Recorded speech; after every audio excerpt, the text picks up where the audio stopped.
See here, I have taken here two equipotential surfaces, this is A and B. Suppose A has got potential V, so B has got potential V minus dV. And now we are going to do the relation between electric intensity and electric potential. So now we have to deduce the relation between electric field intensity and potential difference.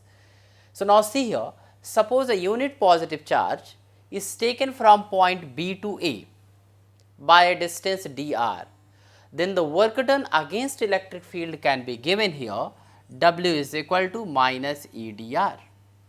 So charge is taken from B to A, then the work done against electric field is this much.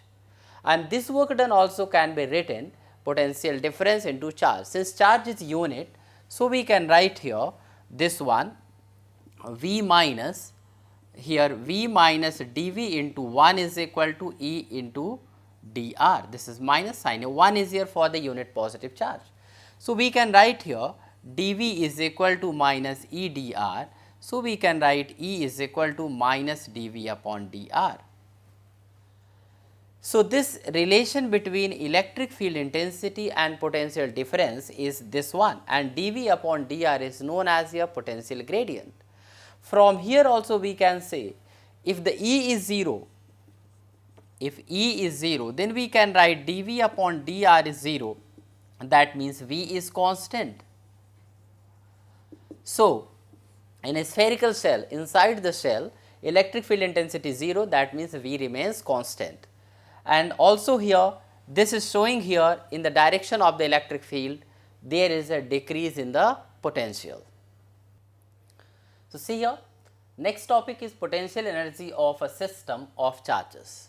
So consider a system of 2 point charges Q1 and Q2 and their position vectors are R1 and R2 relative to some origin.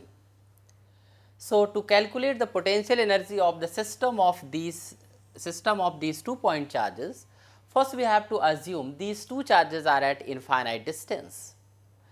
Initially suppose these charges are at infinite distance and charge Q1 is brought from infinity to the point where its position is R1, suppose at this point here.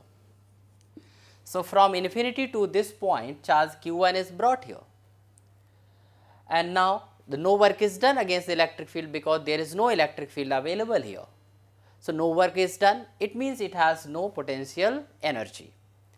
Now charge Q2 is brought from infinity to the another point here, suppose this, whose position is R2 with relative to the some origin. So when the charge is brought to this point, its position is R1 and this position is R2 here. So some work is done against the electric field of this charge Q1, and whatever the work is done against the electric field of against the repulsive force of this charge Q1, that is known as electrostatic potential energy. So how can we calculate this work done? First we will calculate the potential at this point.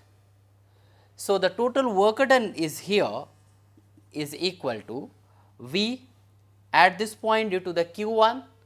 So that will be here Q1 upon 4 pi epsilon naught, distance R12 we can take R12 here. This is the potential at this point and the charge Q2 here. So work done is equal to actually V into Q. So we have calculated potential at this point due to this charge Q1 and then multiplied this charge, so we have got the total work done. And this work done is equal to actually the potential energy Q1 Q2 upon 4 pi epsilon naught R1 R2. So this is the potential energy of the system of these 2 point charges separated or having the position vectors R1 and R2 relative to some origin. Now consider system of the 3 point charges. Suppose there are 3 point charges Q1, Q2 and Q3 having are located R1, R2 and R3 at R1, R2 and R3.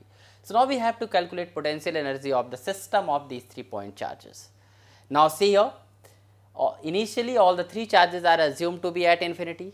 Now suppose Q1 is brought from infinity to any point this, that is here Q1 to the position vector R1, then you will be getting here no work is done against the electric field because there is no electric field.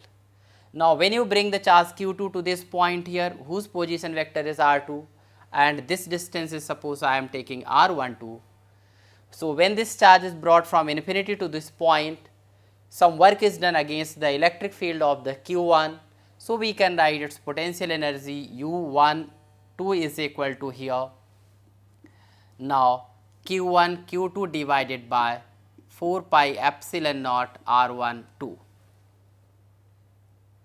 Now, we bring the third point charge, suppose here. So, we can take this is here r13 and this we can take here r23. So, when the charge q3 is brought to this point here, work is done against the electrostatic field of the q2 and q1.